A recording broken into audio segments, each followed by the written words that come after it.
Bene data bakristo bavandimwe aho muherereye hose turabasuhuje mu izina ry'umwami wacu Yesu Kristo nkuko bisanzwe akaba ari mwene so Pastor Theoneste Manigose ngo tuganire ijambo ry'Imana yadushyize ku mutima kuri uyu munsi. Ariko nkaba mbanje gusuhuza abadukurikirana bose inshuti zacu ziri muri Afrika, ziri muri Australia, ziri muri Europe, ziri muri Amerika n'ahandi henshi muri Aziya. Imana ibaha umugisha kandi Imana ikomeze ibane namwe. Uyu munsi nkaba nifuje ko tuganira ku magambo cyangwa se ku ijambo rivuga ngo iyambure ibikuremerera. Iyambure ibikuremerera. Mbere ko tuinjira mu nyigisho nyirizina, shaka ko dutangirana n'iki kibazo kivuga ngo niki kikubuza kugera aho Imana ishaka kugera. Niki kintu kikubuza, kubera ko nta muntu wahamagawe n'Imana, Imana yahamagaye kugira ngo agume aho yarari. Imana iguhamagara kugira ngo utere intambwe uva aho waruri uyisanga uyigana. Kandi iyo tuvuze kugana Imana cyangwa gusanga Imana nta bitandukanye nuko mu Kinyarwanda tubivuga, ahubwo n'urugendo. Ntabwo kuva ko ari ikintu cy'umunsi umwe ngo ugere ku Mana, ahubwo n'urugendo rwa buri munsi, n'ubuzima bwa buri munsi. Imana iguhamagaye ngo vaho waruri, nkuko yahamagaye Abrahamu, yaramubwiye ngo vaho waruri mu muryango wawe, mu nshuti zawe, aho wavukiye, aho wakuriye, hanyuma uze unkurikire. Muribuka rwabaye urugendo rurerure. Natwe mu buryo bw'umwuka nubwo tutite place ngo tuve aho twavukiye tujya hande, ariko Imana iguhamagaye ubutangiye urugendo ubuhindutse umugenzi, cyangwa se ubutangiye urugendo mu buryo bw'umwuka. Nubwo abantu batakubona, batabona ugenda ngo bavuge bati agenza ibirometero ibi n'ibi, ariko mu buryo bw'umwuka bashobora kukugenzura bakavuga ati uyu muntu koko ni umugenzi ujya mu ijuru. Niko bajya babivuga mu ijambo ryumvikana neza bati kanaka ni umugenzi ujya mu ijuru. Kubera iki? Ntabwo baba bamubona yirukanka, ahubwo baba babona impinduka zabaye ku buzima bwe. Icyo gihe rero Imana ugomba kumenya ko iduhamagara kugira ngo hagire impinduka ziba ku buzima bwacu, zigaragara koko turi abantu b'abagenzi bajya mu ijuru, abantu b'abagenzi bakorera Imana, bashaka Imana, bakora iby'Imana ishaka. Tutarajya kure ariko twagira ngo dusabe umuntu wese, abajya badukurikirana, inshuti zacu turazifite z'akadasohoka, aho muherereye hose, tubasabe abatadukora subscribe muyidukorere, abatadukora share, abatadukora comment, rwose babidukorere. Nta kintu bisabye, nukujya munsi iyo video yawe gusa ahantu hari akazogera kwagakanda, ubundi tukajya twibanira 5 kuri 5 twashyira ibiganiro ukabibona. Ubwo rero ntujye kure, turagusaba kuba hafi kugira ngo tuganire kuri aya magambo Imana yashyize ku mitima yacu. Ikindi ni ikibazo kivuga ngo ni kuki utagera aho Imana ishaka kugera. Tumaze kubinyuramo. Ese utekereza ko Imana hari ibyo yakwimye? Ni abantu se bakurwanya? Ni amahirwe se utashoboye kugeraho? Cyangwa hari umutwaro utwara utarukwiye kuba mu by'ukuri utwaye? Hari umutwaro utwaye wikoreye, ushingiye ku mateka y'ubuzima bwawe, ushingiye ku byo nawe ubwawe ushobora kuba utekereza uvuga uti kuki ntameze gutya, Imana kuki yanyimye ibi, ese Imana kuki itankunda? Ni uwuhe mutwaro ufite? Ariko ndagira ngo nkubwire ko abantu benshi barasenga, bashobora rwose no kuba bakwiriza ubusa, ariko ntibatera intambwe. Si uko badafite impano, si uko batagerageza, ahubwo nuko bagendana ibibaremerera. Uyu munsi ijambo ry'Imana rirakubwira ngo iyambure ibikuremerera. Wiyambure ibikuremerera. Abaheburayo cyangwa se Hebrews 12 umurongo wa mbere haravuga ngo twiyambure ikintu cyose kituremerera n'icyaha kibasha kutwizingiraho vuba, dusiganirwaho dutegekwa twihanganye.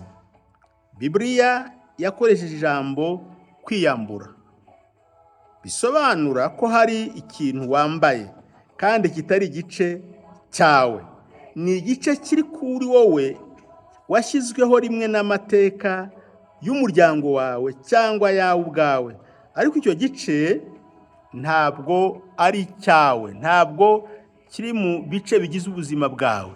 Njya numva abana muri primary bakunda kwiga ngo ibice bigize umubiri, bakavuga umutwe, bakavuga igihimba, bakavuga amaguru, bakavuga amaboko, noneho kuri ibyo bice bigize umubiri bagashyiraho n'izindi ngingo ntoya, amaso, amazuru, umunwa. Ibyo ni ibice bigize umubiri wawe, kandi umuntu wese afite, yahawe n'Imana uko yisanze aremye. Ariko hari n'ibindi bintu Satani yazanye, cyangwa se amateka, cyangwa se experience ibyo waciyemo byazanye mu buzima bwawe cyangwa se ku buzima bwawe, nabyo bishaka guhinduka nk'aho ari ibice bigize ubuzima bwawe. Ibyo ngibyo rero washyizweho n'amateka, nibyo Imana ikubwira ngo wiyambure, kuko akenshi ntabwo ari ibyo kuguteza imbere, ahubwo nibyo kugusubiza inyuma. Imana idufashe cyane.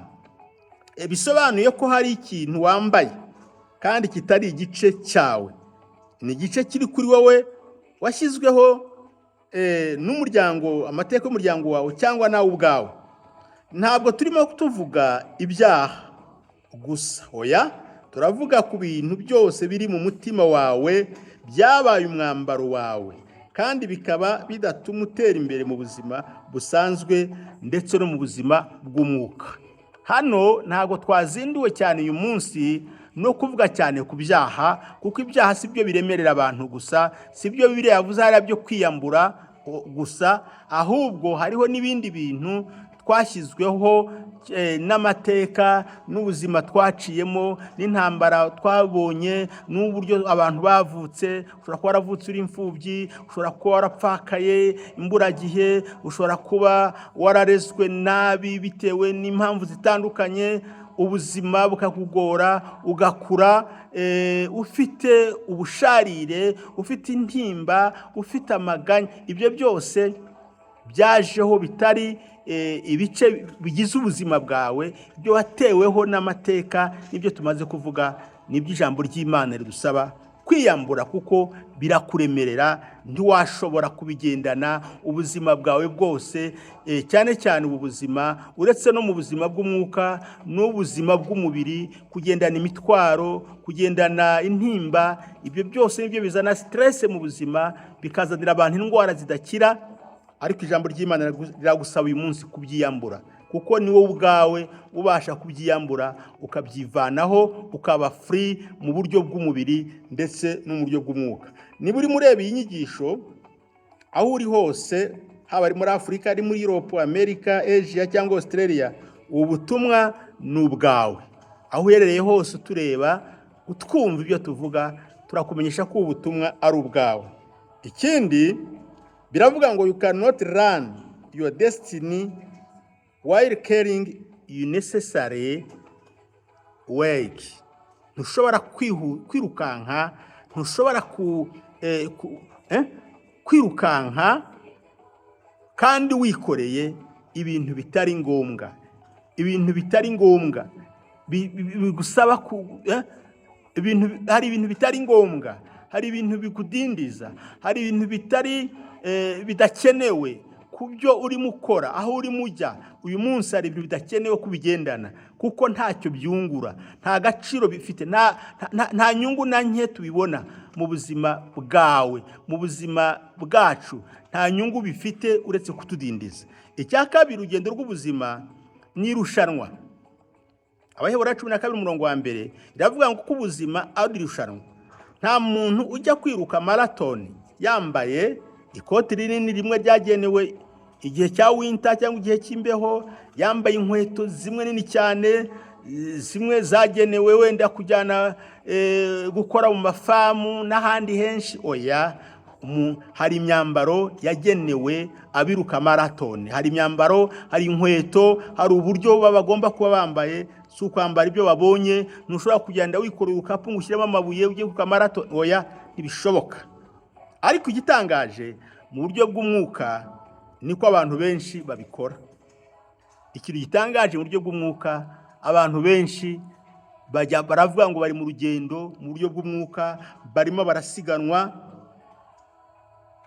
ariko ugasanga bikoreye inzangano z'imyaka itagira ingano. Abantu bikoreye intimba z'ibihe birebire, abantu bikoreye amaganya adashira, abantu bikoreye kwicuza, abantu bikoreye ibyaha bitagira ingano, bitajya byihanwa. Kandi umuntu akavuga ngo nanjye ndi umukristo, ndimo ndajya mu ijuru, nanjye ndi umukristo, ndi umugenzi ujya mu ijuru, haleluya, Imana ishimwe.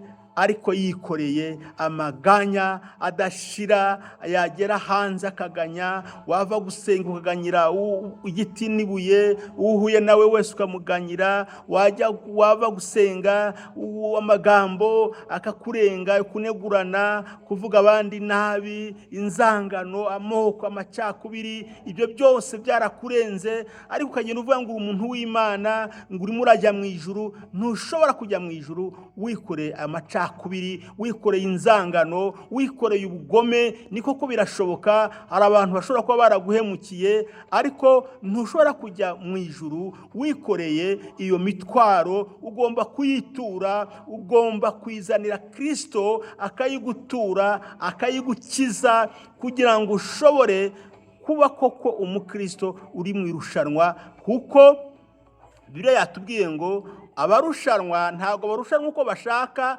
ahubwo barushanwa bakurikije amategeko y'amarushanwa. Nta rushanwa na rimwe ridafite amabwiriza, ridafite itegeko. Nubwo waba wirukanse cyane ugatsinda abandi, ariko utakurikije amabwiriza, ntabwo bavuga ko watsinze, ntibashobora kuvuga ko watsinze. No mu buryo bw'umwuka, ntabwo nimba wirukanka, nimba uvuga ngo urimo urirukanka, urimo urasiganwa, ariko wikoreye intimba, wikoreye amaganya, wikoreye inzangano, wikoreye amacakubiri, wikoreye amoko, wikoreye akababaro k'ibihe birebire. Kamwe kubabara si icyaha, ariko akababaro iyo katinze kabyara urwango, kabyara amaganya, kabyara ubwihebe. Ariko Imana iraguhamagara kuri uyu munsi kugira ngo ikubohore muri izo ngoyi zose. Hanyuma ahari amakuba, ahari amarira, ahari intimba, Imana iguhe amahoro. Yesu aguha amahoro. Yesu ni umwami w'amahoro. Ni wowe wenyine utanga amahoro gusa. Ni wowe wenyine utanga amahoro, nta handi wayavana. Ikindi,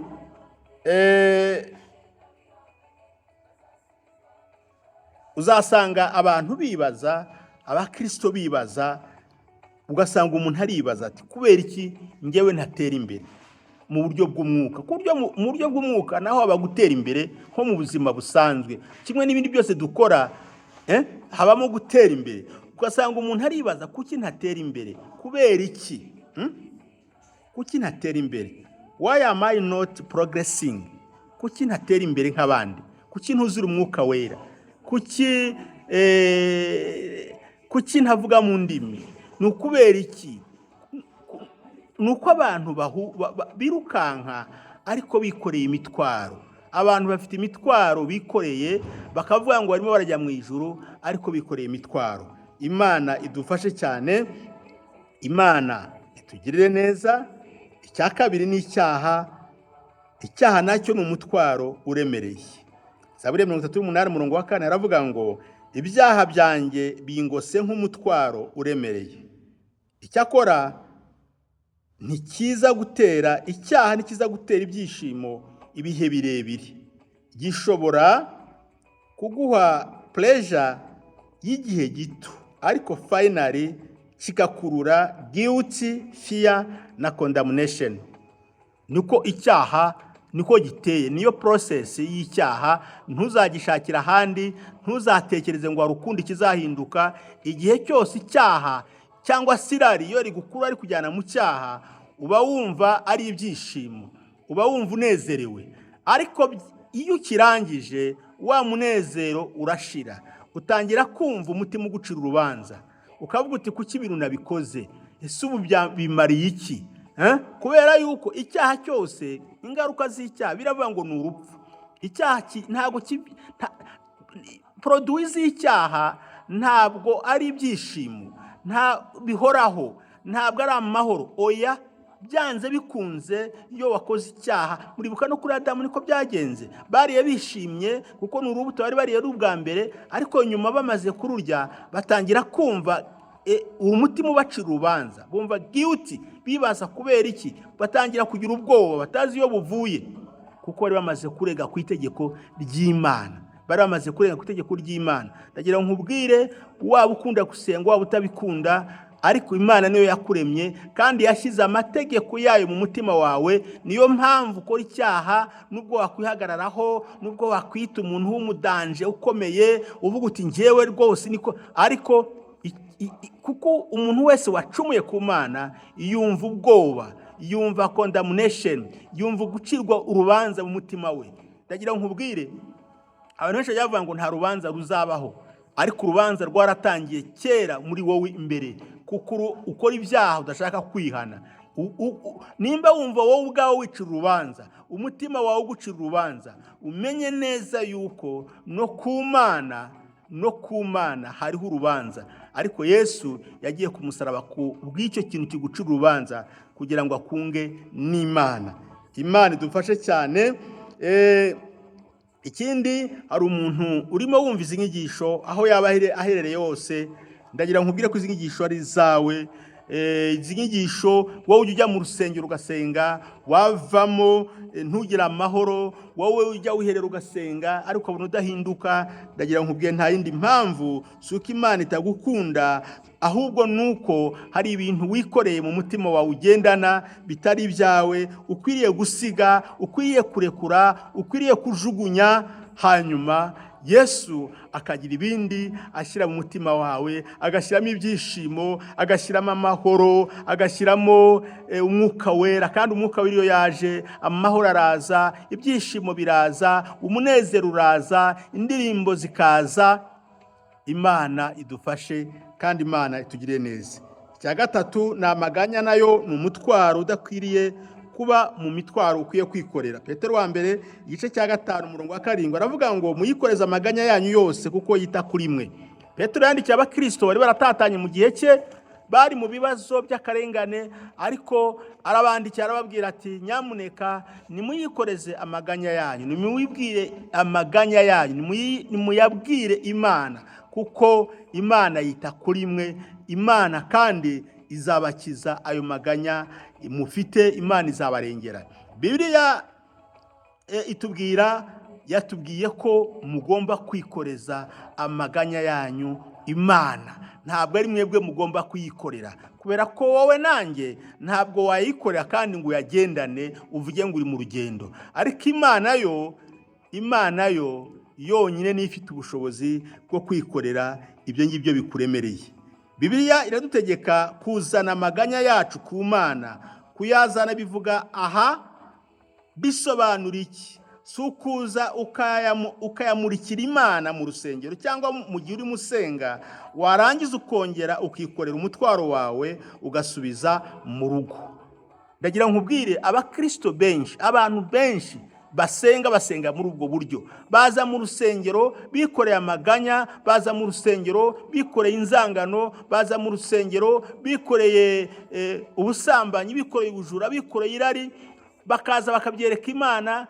Barangiza gusenga, amasaha arangiye yo gusenga, amateraniro arangiye, bakongera bagaterura imitwaro yabo bakayikorera, bagasubira hanze bakongera bagasambana, bagasubira hanze bakongera bakagira irari, bakagira by'ubujura, bagasubira hanze bakongera bakangana, bagasubira hanze bakongera bakanegurana, bakongera bagaterura ya mitwaro yabo. Ndagira nkubwire, bameze nk'umuntu uvuga ati, cyangwa se umubyeyi uvuga ati reka mfate umwana njye kumwereka nyirakuru, akamutwara, yagera iriya amara kumumwereka, bakarya bakishima, dore umwuzukuru, yarangiza akongera akamushyira mu mugongo akamuheka akamusubiza, kuko n'umwana we aba agomba kumutwara.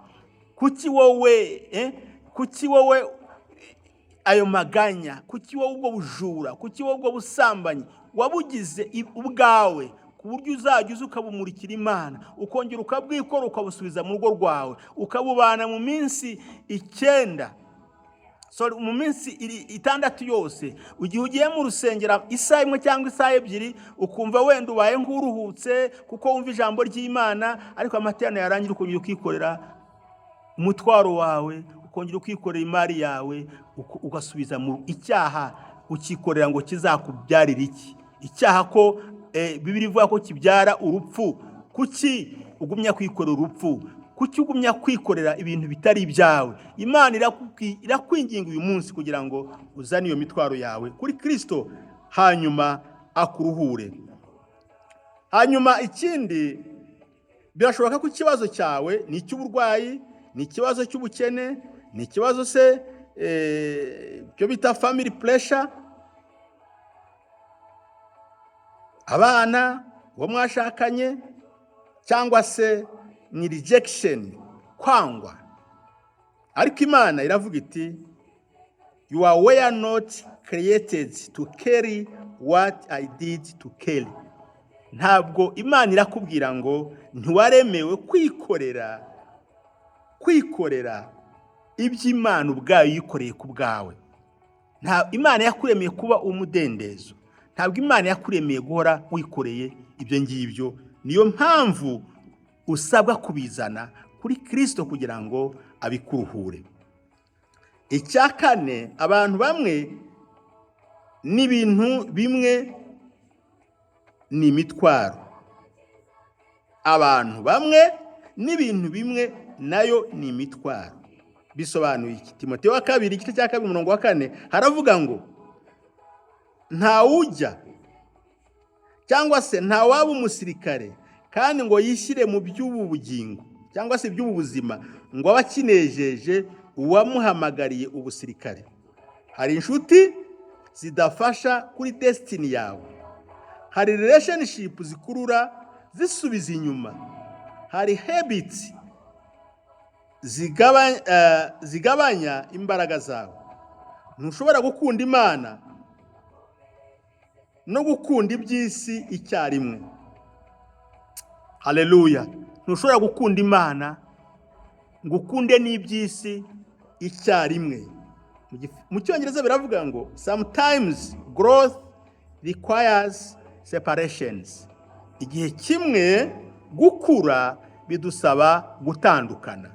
Hari igihe gukura mu buryo bw'umwuka bidusaba kugira no gutandukana n'ibintu by'iyi si, bidusaba gutandukana n'abantu bamwe, kuko hari inshuti nyinshi wita inshuti, wita abagenzi, wita abavandimwe bawe, cyangwa se munasengana, ariko badakwiriye, badafite icyo bubaka mu buzima bwawe, ahubwo bagusenya, ahubwo bakwangiza. Za nshuti mbi, ndagira ngo nkubwire, nimba uri umukristo, nimba ushaka kuba umukristo, umwana w'Imana, hitamo abantu bazakubera inshuti. Si umuntu wese wakubera inshuti. Hitamo umuntu uzakubaka, hitamo umuntu uzigiraho gusenga, hitamo umuntu uzigiraho kwihangana, hitamo umuntu uzigiraho kubabarira. Ntabwo ari abantu bose. Wa muntu udakunda gusenga, udakunda kujya mu materaniro, waba ari umunsi w'amateraniro cyangwa se amateraniro, ndananiwe, reka njye kwirebera umupira, reka njye kwiruhukira, mfite ama-stress. Wa muntu udakunda ibintu by'Imana, ntukamugire inshuti, kuko uwo nguwo ntashobora kugufasha, cyangwa se n'ibindi bintu by'isi bishobora kukurangaza, bishobora kukubuza. Niyo Bibiliya iravuga ngo, Paulo niwe wabyanditse, aravuga ngo byose turabyemererwa, ngo ariko ibidufitiye akamaro si byose. umuntu w'Imana aba agomba kumenya ibimufitiye akamaro mu buryo bw'umwuka, ibitamusenya ahubwo bimwubaka, ibitamuvanamo imbaraga ahubwo bimuha imbaraga, abantu batagusubiza inyuma ahubwo bakujyana imbere. Abo ngabo nibo uba ukwiriye kumenya kandi ukabagira inshuti mu buzima bwawe. Icya gatanu, Yesu atanga uburuhukiro. Matayo 11:28-30 aravuga ngo yemwe abarushye n'abaremerewe nimuze munsange ndabaruhura kandi muzabona uburuhukiro mu mitima yanyu. Yesu ntiyavuze ati mubanze mwikosore, yaravuze ngo muzane imitwaro yanyu. Iyo uje kuri Yesu ibyaha birababarirwa. Iyo uje kuri Yesu amaganya aragabanuka. Ahangaha ibyaha birababarirwa burundu, ariko amaganya ntashira. Urayihana uyu munsi, ejo ukongera ukagira intege nkeya, ukongera utangira kuganya. Uko niko umuntu ameze, ariko bigusaba, niyo mpamvu bidusaba kuza ku Mana buri munsi, igihe cyose. Nuko igihe cyose turabanyantege nkeya. Kwihana no kuba umukristo ntibihinduye yuko utazagiyongera kugira intege nkeya, ntibihinduye yuko utazongera kwiganyira, kuko twiganyira muri byinshi, ariko bidusaba nanone no gushaka Imana igihe cyose. Cya kabiri, ubwoba burashira. Cya gatatu, umutima uraruhuka. Hano biravuga ngo Christianity is not about caring more, it is about surrendering more. Kambisubiremo, biravuga ngo Christianity is not about caring more, it is about surrendering more. Ubukristo ntabwo buvuze kwikorera byinshi, ahubwo ubukristo buvuze ni ukubabarirwa byinshi. Duhora dusaba imbabazi uko bwije nuko bukeye. Umwanzuro ni iki kikuremereye? Ni icyaha, ni amaganya, ni guilt, ni fear, ni relationship, ni past trauma byo waciyemo biguhangayikishije. Imana iragutegeka uyu munsi kwiyambura ibikuremerera. Ntushobora kugera ku rwego rukurikira wikoreye umutwaro w'urwego rwashize. Destiny yawe iragusaba koroha. Caring yawe cyangwa calling iragusaba kubohoka. Future yawe iragusaba kwiyambura. Aho uri hose, niba ushobora gufunga amaso bikore, maze uvuga uti Mana, nibyo koko maze igihe kirekire nikoreye imitwaro, kandi Yesu yarayikoreye akanayibambanwa mu cyimbo cyanjye. Ndemeye uyu munsi nduhura iyi mitwaro mu izina rya Yesu Kristo, amen. Imana iguhe umugisha. Turarangije. Hanyuma nk'uko bisanzwe turangije, turabashimira abaduteze amatwi kuva dutangiye inyigisho kugeza turangije. Imana ibahe umugisha kandi Imana ibagirire neza, kandi mukomeze mudushyigikire.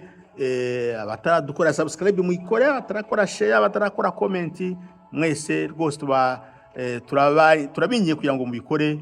Ntabwo bigoye, no kujya munsi y'iyo video yawe uri mureba ugakanda ahantu hari akazogera. Ntabwo bitwara umwanya munini, ntabwo bitwara ingufu nyinshi. Ubundi twajya twibanira 5 kuri 5, kandi igihe cyose dushyizeho ubutumwa mugashobora kubukurikira.